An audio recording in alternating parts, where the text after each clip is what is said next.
자, 이제까지는 하나의 프로그램을 개발하기 위해서 하나의 소스 파일을 통해서 프로젝트를 구성하는 방법에 대해서만 살펴봤습니다. 자, 하지만 하나의 프로그램을 작성을 하기 위한 모든 소스 코드를 단일 소스 파일로 구성을 하게 되어지면 소스 파일의 길이가 길어짐에 따라서 소스 코드의 재사용 가능성이 떨어지고 또 유지보수하기도 어려운 그런 구성이 되어질 것입니다. 그래서 좀 더 일반적인 경우는 하나의 프로그램을 위한 소스 코드들을 역할에 따라 여러 개의 소스 파일로 분할해서 구성을 하고 그것을 하나의 프로젝트 안에 포함시킨 후 컴파일한 결과들을 링크해서 사용을 할 수 있도록 구성을 해볼 수 있을 것입니다. 이를 위해서 전처리기 명령어 몇 가지를 소개하도록 하겠습니다. 우선 전처리기라는 것은 컴파일러가 소스 파일을 컴파일하기 전에 샵 어쩌구로 시작되어지는 부분들을 먼저 처리하는 과정들을 담당을 해주는 컴파일러의 한 부분을 가리키게 되어집니다. 즉, 사용자가 작성한 소스 파일 내에 샵 include라고 되어져 있는 부분은 해당하는 헤더 파일을 그 자리에 대체 삽입해주는 작업을 처리해주죠. 또 샵 define이라는 부분은 주어진 심볼 네임을 해당하는 상수값 등으로 역시 대체 삽입해주는 그런 처리를 수행을 해주게 되어집니다. 그렇게 전처리기에 의해서 대체되어지는 결과를 실제 컴파일러는 기계어로 번역해주는 과정들을 수행을 해주게 되어지는 것이죠. 자, 이제까지는 이렇게 샵 include, 샵 define이라는 부분에 대해서만 살펴봤었는데 C 언어에는 다음과 같은 여러 가지 전처리기 명령어들이 제공이 되어지고 있습니다. 이 중에서 우리는 샵 if define과 샵 if not define이라는 이 두 가지 부분과 각각의 부분에 대한 마지막을 기술하는 샵 and if라는 부분 살펴보도록 해보겠습니다. 샵 if define이라는 것은 마치 우리 if 조건문하고 비슷하게 동작한다 생각해주면 되겠어요. 다만 컴파일 되어진 후 실행하는 단계에서 처리되어지는 것이 아니라 컴파일 되어지기 전에 전처리기에 의해 처리되어진다 라는 점이 좀 다른 점이 있는 것이죠. 샵으로 사용되어지는 모든 부분들은 끝에 세미콜론으로 끝나지 않는다 라는 점에 주의해주고 샵 if define으로 시작되어지는 부분들은 샵 and if로 시작과 끝을 각각 명확하게 기술하도록 구성을 해주게 되어집니다. 자, 더불어서 샵 if define 다음에 하나의 심볼 네임을 기술을 해주게 되어지면 자, 의미는 만약에 이 뒤에 나와 있는 심볼 네임이 정의되어 있다라고 한다면 여기서부터 샵 and if까지의 문장들을 그 다음 과정, 즉 컴파일하는 과정으로 넘겨라 라는 처리가 되어지는 것입니다. 아래 나와 있는 것처럼 디버그라는 심볼 네임이 정의되어 있으면 그저 어떤 값이 할당되어져 있을 필요는 없어요. 해당하는 심볼이 정의되어져 있는지에 따라서 만약에 디버그라는 심볼이 정의되어 있다라고 한다면 여기서부터 여기까지 안에 있는 문장들을 컴파일 과정의 2단계 부분인 기계어로 번역하는 과정으로 넘겨주게 되어진다라는 거예요. 자, 하지만 어디에서도 디버그라는 심볼이 정의되어 있지 않다라고 한다면 이 부분에서 이 부분까지를 마치 주석 처리한 것처럼 다시 말해서 디버그라는 심볼이 정의되어 있으면 전달할 것인데 정의되어 있지 않으니까 기계어로 번역하는 과정에 전달하지 않게 되어지는 것이고 따라서 기계어로 번역되어져서 실행하는 부분에는 이 문장이 포함되어져 있지 않게 되어진다라는 거예요. 다시 말해서 내 프로그램 소스 코드상에 다음과 같이 어떤 부분들에 대한 디버깅 정보들을 출력해보고 싶다라고 했을 때 이런 부분들을 여러 부분들에 작성을 해놨다라고 한다면 그저 디버그라는 심볼 네임이 정의되어 있느냐 혹은 정의되어 있지 않느냐에 따라서 우리는 그저 컴파일만 다시 했을 뿐인데 프로그램을 수행을 했을 때 디버깅 정보가 포함되어질 수 있도록 해볼 수도 있고 포함되어지지 않을 수 있도록 한 번에 처리해 볼 수 있다라는 것입니다. 더불어서 이 샵 if define 같은 경우들은 중첩해서 사용되어질 수 있기 때문에 보통 우리 블럭 주석이 중첩해서 사용할 수 없는 그런 한계들을 보완해주는 그런 효과들도 갖고 있다라는 것을 참고해 보기 바랍니다. 더불어서 우리 if 조건문의 if else 절과 마찬가지로 샵 if define and if 절도 샵 else라는 절을 가질 수 있어요. 그래서 리눅스라는 심볼 네임이 정의되어 있으면 이 부분이 컴파일 과정으로 포함이 되어지는 데 반해서 리눅스라는 심볼 네임이 정의되어 있지 않다라고 한다면 이 부분이 주석 처리되어져 있다라고 한다면 else 절 부분들이 처리가 되어지도록 구성을 해볼 수 있는 것입니다. 우리 C 언어는 소스 코드 레벨에서의 호환성이 존재하기는 하는데 특정 운영체제 버전마다 뭔가 좀 다르게 표현되어질 부분들이 있다라고 한다면 그때마다 소스 코드를 일일이 수정하는 것이 아니라 이런 전처리기 명령어들을 통해서 특정 심볼 네임의 정의 여부에 따라서 서로 다른 부분의 코드가 포함되어질 수 있도록 따라서 좀 더 유지 보수하기 쉬운 코드가 될 수 있도록 구성하는 데 도움을 줄 수 있습니다. 자, 앞서서 봤던 샵 if define이라는 것은 어떤 심볼 네임이 정의되어 있으면 해당하는 부분들을 컴파일 과정에 포함시켜라 라는 그런 구문이었었죠. 자, 그 구문에 반대되어지는 상황으로서 샵 if not define이라는 것이 있습니다. 역시 샵 if not define은 샵 and if로 끝나게 되어지고 만약에 이 심볼 네임이 정의되어 있지 않다면 이라는 그런 의미가 되어집니다.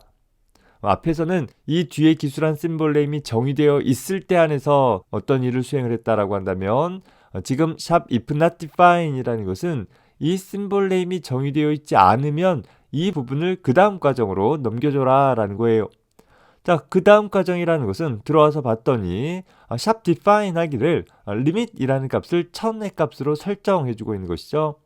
다시 말해서 현재 이 구문을 포함하고 있는 프로그램 소스 코드는 전처리기 명령어에 의해서 limit이라는 값이 이미 정의가 되어 있다라고 한다면 그 값이 사용되어지도록 하되 프로그래머가 limit이라는 값을 정의하지 않았다라고 한다면 소위 기본값 같은 의미로 1000의 값을 갖도록 구성을 해볼 수 있는 것입니다. 자, 앞서 살펴봤던 전처리기 명령어들을 이용해서 하나의 프로그램을 여러 개의 소스 파일로 구성을 해볼 수 있는 방법에 대해서 좀 더 구체적으로 살펴보도록 해보겠습니다. 자, 보통 라이브러리라고 한다라고 하면 특정한 연산을 수행을 하는 미리 잘 작성되어진 함수들의 묶음을 가리키게 되어지죠. 표준 라이브러리다라고 한다면 어떤 환경에서든 동일한 형태로 사용을 할 수 있는 그런 표준화되어진 함수들을 가리킨다라고 생각을 해볼 수 있고, 사용자 라이브러리라고 한다라고 하면 표준화되어진 라이브러리는 아니지만 어떤 자신의 필요에 따라서 유용한 함수들을 하나의 라이브러리로 구축을 해 놓을 수 있다라는 것이에요. 이렇게 구성되어지는 라이브러리들은 소스 파일 레벨로 제공되어질 수도 있고, 그 소스 파일을 컴파일한 결과인 오브젝트 파일이나 오브젝트 파일의 묶음인 라이브러리 파일 형태로 제공이 되어질 수 있습니다. 다만 이런 외부에 작성되어지는 함수들을 내 프로그램에서 좀 더 쉽고 명확하게 가져다 사용을 할 수 있도록 하기 위해서 C 언어에서는 그 라이브러리를 사용을 하기 위한 하나의 인터페이스로서 헤더 파일을 구성하도록 하고 있습니다. 즉 우리가 printf와 같은 표준 입출력 라이브러리를 사용하고자 한다라고 하면 이미 잘 작성되어진 printf라는 함수의 몸체를 포함을 하고 있는 라이브러리 파일이 제공이 되어질 것이에요. 자, 그래서 이 라이브러리를 컴파일 타임 때 같이 링크를 해서 하나의 실행 파일을 만들 수 있도록 해볼 수는 있는데, 내 소스 코드에서 printf라는 함수가 어떤 식으로 호출되어져야 하는지에 대한 정보를 컴파일 타임 때 제공받을 필요가 있더라라는 것이죠. 그걸 위해서 우리는 어떤 걸 사용을 했었어요? 그렇죠. stdio.h라는 헤더를 샵 include에서 컴파일 전에 전처리기 명령어에 의해 포함시켜주는 그런 작업들을 수행을 했었다라는 거예요. 바로 그 stdio.h라는 헤더가 바로 사용자가 표준 입출력 라이브러리를 사용을 할 수 있도록 해주기 위한 하나의 인터페이스로서 제공이 되어진다라고 생각을 해주면 되는 것입니다. 일반적으로 인터페이스라고 한다라고 하면 서로 다른 대상 간의 공통된 경계면을 가리키게 되어지는데, 우리 C 프로그래밍에서의 인터페이스라는 것은 어떤 그런 물리적인 경계라는 의미보다는 라이브러리의 구현측과 또 그 라이브러리를 사용을 하는 프로그램 간의 경계에 대한 정보를 나타내주게 되어집니다. 즉 내가 화면에 hello라는 문자를 출력하고자 하는 프로그래머는 printf라는 함수를 이용을 해서 그 효과를 얻어낼 수 있겠죠. 그러기 위해서 우리는 stdio.h라는 헤더 파일이라는 인터페이스를 사용을 해주게 되어지는 것입니다. 자, 이런 인터페이스에는 그 라이브러리에서 제공하고 있는 함수를 호출할 때 필요한 정보들을 기술해주게 되어지는데, 일반적으로 함수의 이름과 함수 호출 시 어떤 인수를 몇 개 어떤 순서대로 전달해 줘야 되는지, 또 함수가 호출되어지고 나서는 어떤 값을 반환하는지 등에 대한 정보들을 필요로 하게 될 것이에요. 자, 가만히 봤더니 이 세 가지 정보는 모두 다 하나의 함수 선언문에서 제공되어지는 그런 정보이더라 라는 것이죠. 자, 다시 말해서 라이브러리의 구현 측에서는 이 함수를 어떻게 동작시킬 것인가에 대한 책임을 갖게 되어질 것이에요. 반면에 라이브러리에 대한 사용자 측에서는 현재 함수를 어떤 식으로 사용을 할 것인지, 어떤 식으로 호출할 것인지가 더 관심이 있겠죠.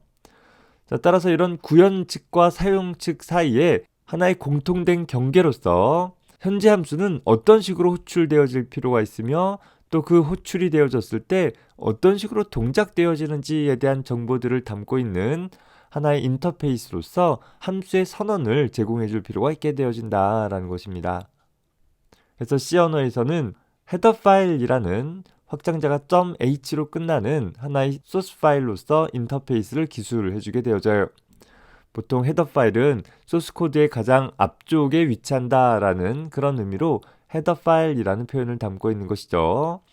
소스 파일은 소스 파일이지만 .c로 끝나는 소스 파일과는 좀 역할이 다르기 때문에 .h로 끝나는 헤더 파일과 .c로 끝나는 소스 파일은 구분을 해서 작성을 해야 할 것입니다. 따라서 우리가 사용자 정의 라이브러리를 개발하고자 한다라고 한다면 실제 구체적인 어떤 동작들을 수행을 하기 위한 함수들에 대한 구현을 가지고 있는 소스 파일을 .c 파일을 작성을 해주는 것과 별개로 그 라이브러리에서 제공되고 있는 함수들을 적절하게 가져다 쓸 수 있도록 하기 위한 정보를 제공하기 위한 하나의 인터페이스로서 .h로 끝나는 헤더 파일을 작성해 주는 일이 필요하게 되어집니다. 학기 초에 우리가 컴파일하고 링크되어지는 과정을 이렇게 두 단계로 나누어서 살펴봤던 그림을 떠올려 볼 수 있을 것이에요. 내가 작성한 소스 파일을 전처리기 명령어를 통해 컴파일하고 하나의 기계어 파일인 오브젝트 파일로 만들어내는 작업이 컴파일 과정이었었고, 그렇게 컴파일 되어진 오브젝트 파일과 라이브러리들을 같이 한데 묶어주는 역할을 수행을 해주는 링커에 의해 한데 묶어주어 하나의 실행 파일로 만들어주는 그런 과정을 링크 과정이라고 불렀어요. 다만 하나의 실행 파일을 만들기 위해서 그저 하나의 소스 파일로만 만들어지는 것이 아니라 여러 개의 소스 파일과 헤더 파일들이 참여할 수 있게 되어지고, 이 정보들은 모두 다 하나의 프로젝트 안에 관련되어진 파일들을 추가해 줌으로써 명료하게 표현해 줄 수 있게 되어지는 것입니다. 자, 이때 메인 함수를 포함하고 있는 어떤 소스 파일에서 이 소스 파일에는 기술되어 있지 않은 이쪽 소스 파일에 기술되어진 어떤 함수를 호출해서 사용을 해보고자 한다라고 했을 때 컴파일 과정은 하나의 소스 파일별로 수행되어지기 때문에 이 소스 파일을 컴파일하는 동안에 이 소스 파일에서 기술되어진 함수를 가져다 쓰게 되면 컴파일러는 그 함수에 대한 존재를 알 수 없기 때문에 컴파일 오류를 발생하게 되어진다라는 것이죠. 자, 따라서 이 소스 파일에서 이 소스 파일에 기술되어진 함수를 호출하는 구문을 포함하기 위해서 이 소스 파일에서 기술되고 있는 함수들에 대한 선언을 담고 있는 헤더 파일을 만들어 두고 그 헤더 파일을 전처리기를 통해서 컴파일 타임 때 포함시켜 주게 된다라고 한다면 컴파일러가 컴파일할 때 이런 함수들이 있구나 라는 것을 확인을 하고 그에 따라 적절히 컴파일되었다라는 것들을 판별해낼 수 있게 되어진다라는 거예요. 뿐만 아니라 이 소스 파일을 컴파일할 때에도 역시 헤더 파일에 대한 내용들은 전처리기 명령어에 의해 포함되어져서 현재 구현하고 있는 각각의 함수가 올바른 형태의 함수 호출 인터페이스를 지니고 있는지를 확인을 해볼 수 있게 되어지는 것입니다. 자, 이렇게 헤더 파일이라는 것은 그 헤더 파일 내에 포함되어지는 함수를 구현하는 소스 파일이나 혹은 이용하는 사용자 소스 파일들이 컴파일되어질 때 양쪽 모두에 참조되어져서 컴파일 과정 중에 현재 함수에 대한 라이브러리 함수에 대한 호출 인터페이스를 컴파일러와 프로그래머에게 명료하게 알려주는 그런 역할을 담당해주게 되어집니다. 자, 그런 인터페이스 안에는 기본적으로 함수의 선언뿐만 아니라 기호상수와 같은 상수를 정의하거나 혹은 구조체 타입과 같은 타입을 정의하는 부분들을 포함을 하고 있습니다. 함수의 선언도 상수의 정의도 또 타입의 정의도 모두 다 어떤 특정 소스 파일 안에서만 사용할 것이다 라고 하면 그냥 .c 파일 안에 기술을 해주면 돼요. 하지만 다른 소스 파일과 공유해서 사용할 필요가 있다라고 한다면 이런 내용들을 하나의 인터페이스로서 헤더 파일 내에 포함시켜 줄 수 있다라는 것입니다. 다만 이 정보들은 하나의 선언문으로서 하나의 이름으로 한번 선언되어지고 나서 똑같은 이름으로 다시 선언되어지는 것을 허용해주고 있지 않아요. 따라서 최초 한 번만 선언되어질 수 있도록 처리를 해줘야 되는데, 자, 우리가 소스 코드를 이렇게 여러 개의 소스 파일로 분할해서 구성하다 보면 사용자가 의도하지 않게 어떤 특정 헤더 파일이 여러 번 포함되어지는 일이 발생되어질 수도 있더라라는 것이에요. 그래서 이런 경우에 컴파일 순서에 따라서 오류가 발생되어지지 않을 수도 또 오류가 발생되어질 수도 있는 그런 문제점들이 생기게 되더라라는 것입니다. 따라서 그때마다 컴파일 순서들을 정확하게 관리를 해주어서 프로그램을 작성한다라는 것은 효율적이지도 못할 뿐더러 굉장히 번거로운 작업이 되어질 수 있다 보니까 그 부분을 좀 더 자동적으로 처리해보자 라는 측면에서 우리는 앞서서 살펴봤던 전처리기 명령어 sharp if not define 이라는 키워드를 사용을 해서 하나의 헤더 파일의 내용들이 여러 번 중복 참조되어진다 하더라도 최초 한 번만 기계어로 번역하는 과정으로 전달되어질 수 있도록 처리해주는 구문을 다음과 같이 작성을 해주게 되어집니다. 자, 뭔가 좀 복잡하게 보여요. 하지만 거의 그냥 공식처럼 생각을 해주면 되는데, 자, sharp if not define, 즉 이 뒤쪽에 나와 있는 심볼 네임이 정의되어 있지 않다라고 한다면 이 부분을 기계어로 번역하는 과정으로 넘겨라 라는 것이죠. 자, 들어가서 보면 위에서 판별한 그 심볼 네임과 똑같은 심볼 네임을 정의하고, 그리고 헤더 파일 안에서 필요한 여러 가지 다른 헤더 파일을 포함하는 구분이나 혹은 함수의 선언 혹은 상수나 타입의 정의 같은 것들을 기술해주게 되어집니다. 다시 말해서 이 심볼 네임이 정의되어 있지 않을 때에는 그 심볼 네임을 정의하고 나서 이 구문을 한번 처리하게 될 것이고, 그 이후에 이 심볼 네임이 정의되어 있다라고 한다면 그때에는 이 내용들을 다시 처리하는 것 없이 전처리기 명령어에 의해서 이 과정 모두가 주석 처리되어진 것처럼 생략되어질 수 있도록 구성을 해볼 수 있다라는 거예요. 그래서 관례적으로 각각의 헤더 파일에는 이렇게 헤더 파일 네임이라고 쓰는 것이 아니라 현재 헤더 파일의 이름을 포함을 해서 하나의 고유한 심볼 네임을 지정을 해주면 될 것이고, 그 심볼 네임을 이용을 해서 현재 헤더 파일이 중복 참조되어지는 일을 방지시킬 수 있도록 해볼 수 있게 되는 것입니다. 예를 들어 봅시다. 제곱승을 구하는 일을 하기 위해서 power라는 함수를 다음과 같이 만들어 봤다라고 가정을 해봅시다. 자, 이 power라는 함수를 이 메인 함수 쪽에서 이용해서 호출해서 사용을 하려고 하는데, 그냥 다짜고짜 power라고 쓰면 컴파일러가 이 power라는 것이 무엇인지 모르겠다라고 오류를 내버리겠죠. 자, 따라서 현재 이 power.c라는 소스 파일에서 작성한 power라는 함수를 내가 가져다 쓰겠다라는 의미로 함수 호출 전에 함수의 선언을 써주는 일이 필요할 거예요. 하지만 내가 사용하고자 하는 라이브러리 함수들에 대한 선언을 함수를 이용하는 측에서 일일이 찾아서 써준다라는 것은 무척 번거롭고 귀찮은 일이다 보니까 그 함수의 선언을 담고 있는 power.h라는 헤더 파일을 작성을 하고, 그 헤더 파일을 간단하게 include 하는 방법을 통해서 참조할 수 있도록 해주게 된다라고 하면 컴파일 타임 때 전처리기 명령어에 의해서 이 자리의 구문은 이 내용으로 대체 삽입이 되어지겠죠. 자, 그리고 나서는 power underbar h라는 심볼 네임이 정의되어 있지 않았을 테니까 들어가자마자 이 심볼 네임을 정의를 하고, 그리고 함수를 선언하고, 그리고 메인 함수의 나머지 부분들을 컴파일 해주게 되어지는 것입니다. 자, 그런데 어떠한 이유로 인해서 power.h라는 헤더를 두 번 중복 include 하게 되어졌다라고 한다면 이제 power underbar h라는 심볼 네임이 정의되어 있다라고 한다면 이 부분을 다시 처리하지 않게 되어지기 때문에 함수의 선언이나 타입 정의 같은 것들을 두 번 해줌으로써 오류가 발생할 수 있는 일들을 자동으로 회피할 수 있게 해줄 수 있다라는 것입니다. 하나의 헤더 파일을 만드는 것은 그냥 공식처럼 생각을 해서 적용을 해주면 어렵지 않게 사용을 해볼 수 있으라 봅니다. 자, 우리는 앞에서 전역 변수라는 것에 대해서 간단히 살펴봤었죠. 전역 변수는 어떠한 함수에도 소속되어지지 않게 선언되어진 변수를 가리킨다라고 했었고, 일반적으로 프로그램이 시작되어져서 끝날 때까지 메모리를 차지하기 때문에 특별한 이유가 아니고서는 사용하지 않는 것이 바람직하다라고 했었어요. 자, 다만 이런 전역 변수를 여러 개의 소스 코드로 분할해서 컴파일해서 사용을 한다라고 한다면 컴파일이라는 과정은 각각의 소스 파일별로 처리되어지다 보니까 현재 소스 파일에서 선언되어지지 않은 전역 변수를 사용을 하게 되어지면 역시 컴파일러는 해당하는 식별자를 알 수 없다라는 오류가 발생되어지게 된다라는 것이에요.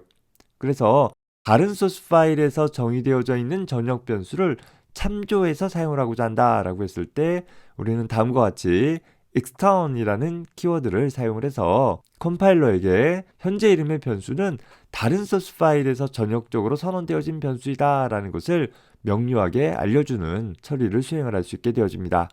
자, 주의할 것은 extern이라는 키워드를 통한 변수 선언은 변수를 선언하는 문장이 아니라 컴파일러에게 해당하는 식별자가 제공되어질 것이다 라는 정보를 제공해주는 그런 역할에 불과하다라는 점 유의해 주기 바랍니다.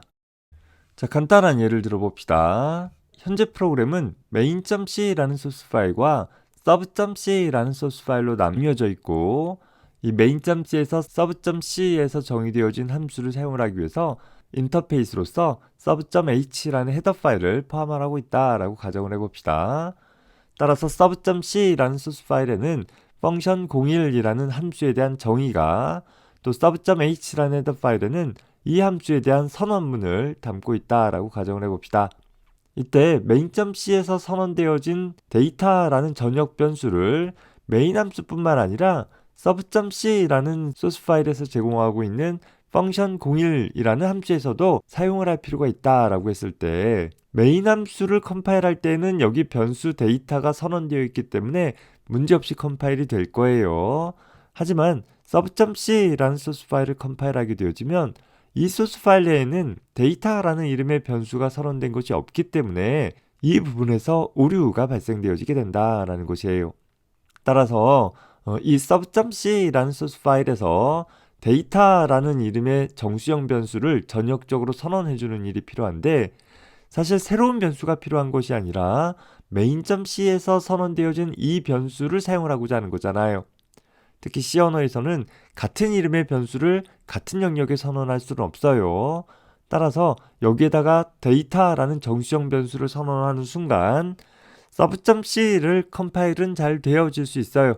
하지만 main.c의 결과와 sub.c의 결과를 링크하는 순간에 양쪽에 같은 이름의 식별자를 갖고 있는 전역 변수가 존재한다라는 오류가 발생하게 되어진다라는 거예요.